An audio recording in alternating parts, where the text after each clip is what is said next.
ঘটিলে আৰু এই সন্দৰ্ভত আপুনি কি প্ৰতিক্ৰিয়া ব্যক্ত কৰিব? অত্যন্ত মৰ্মান্তিক বেদনা।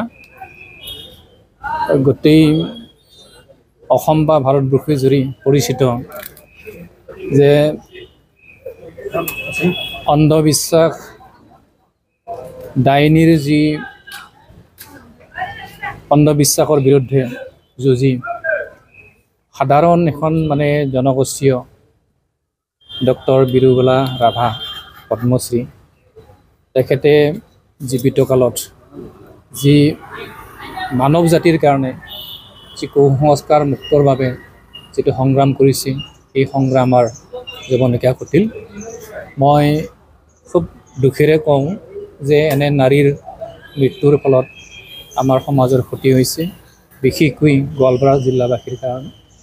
মই এই সুযোগতে তেখেতৰ বিদেশী আত্মাৰ যাতে স্বৰ্গ ৰাজ্যত শান্তিৰে স্থান পায় আৰু শোকসন্তপ্ত পৰিয়ালবৰ্গলৈ মই সমবেদনা যাচিছোঁ। আমাৰ মাজত তেনে মহিয়সী নাৰী আমি পাবলৈ নাপাওঁ, গতিকে মই আশা ৰাখিম তেখেতসকলৰ কৰণীয় যিখিনি তেওঁৰ সপোন আছিল সেই সপোনখিনি জীয়াই থকা আমাৰ সমাজ সেৱকসকল তেখেতসকলে কৰক, তাকে কামনা কৰিছোঁ। অন্ধবিশ্বাসৰ বিৰুদ্ধে যুঁজ দি অহা পদ্মশ্ৰী ডক্টৰ বিৰুবলা ৰাভা আজি গৃহ সংসাৰ ত্যাগ কৰিলে আৰু এই ক্ষেত্ৰত আপুনি আজি কি ক'ব? এই মুহূৰ্তত আজিৰ কাৰণে খুবেই আমাৰ কাৰণে দুখৰ খবৰ, কাৰণ এখন ভিতৰুৱা গাঁৱৰ পৰা কুসংস্কাৰ অন্ধবিশ্বাসৰ বিৰুদ্ধে যি এক যাৰ নিজা সংগ্ৰামী সত্তা আমাৰ মাজত হেৰাই গ'ল, তাৰ কাৰণে মই তেখেতক সমবেদনা জ্ঞাপন কৰিছোঁ। কাৰণ যিজন ব্যক্তিয়ে জনজাতি সমাজ বা অসমৰ সমাজ জীৱনৰ পৰা কুসংস্কাৰটো আঁতৰাবৰ কাৰণে যি অহৰহ সংগ্ৰাম কৰিছিল সেইজন মানুহ আমাৰ মাজত নোহোৱা হৈ গ'ল। গতিকে তেওঁৰ আত্মাৰ শক্তিক মই কামনা কৰিছোঁ, তেওঁ আত্মাই স্বৰ্গত শান্তি লাভ কৰক আৰু তেওঁৰ পথেৰে যাতে যুৱ প্ৰজন্ম আগবাঢ়ি যাব মই তাকে আশা প্ৰকাশ কৰিছোঁ। কাৰণ এটা সত্তা নোহোৱা হৈ গ'ল আৰু এই সত্তাই আহি থকা দিনসমূহত তেওঁৰ ঠাই কোনোদিন পূৰাব নোৱাৰিব আৰু মই তাকে ভাবিছোঁ যে নেদেখা যোন প্ৰাৰ্থনা জনাইছোঁ তেনে এজন ব্যক্তি, এনে মহিয়ান নাৰী খুব কম সময়ৰ কাৰণেহে জন্মগ্ৰহণ কৰে। তেওঁ জন্মগ্ৰহণ আমাক যিধৰণে তেওঁ এটা বাট দেখুৱাই গ'ল সেই বাট সদায় অনুকৰণীয় হৈ থাকিব আৰু তেওঁ সদায় অমৰ হৈ থাকিব। তাকে অমৰ হওক, তাকে মই ভগৱানৰ ওচৰত প্ৰাৰ্থনা কৰিছোঁ, নেৰেগাজনৰ ওচৰত মই প্ৰাৰ্থনা জনাইছোঁ। অসম মেঘালয় সীমান্তৰ এখন অখ্যাত গাঁৱৰ পৰা দিল্লীৰ পদ্মশ্ৰীলৈকে বিৰুবলাৰ যি সংগ্ৰাম, সেই সংগ্ৰামী সত্তা আজি হেৰাই গ'ল।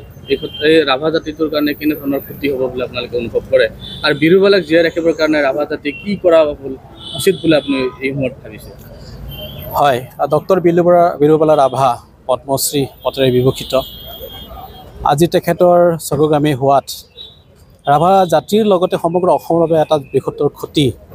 কাৰণ তেওঁ এটা অনুষ্ঠান, বৰ্তমান এটা সত্তা, যি সত্তাই আচলতে সমাজৰ পৰা কুসংস্কাৰৰ দৰে যিবিলাক আমাৰ ব্যাধি, বিশেষকৈ ডাইনী হত্যাৰ বিৰুদ্ধে তেখেতে অহৰহ সংগ্ৰাম কৰি যিখিনি মানুহ তাৰ ৰোষত পৰিছিল তাৰ পৰা বচাইছিল, উদ্ধাৰ কৰিছিল আৰু সেই যি ব্যাধিৰ বিৰুদ্ধে যি যুঁজ, সেই যুঁজখনক ইতিমধ্যে অসম চৰকাৰৰ লগতে ভাৰত চৰকাৰে স্বীকৃতি প্ৰদান কৰিছে।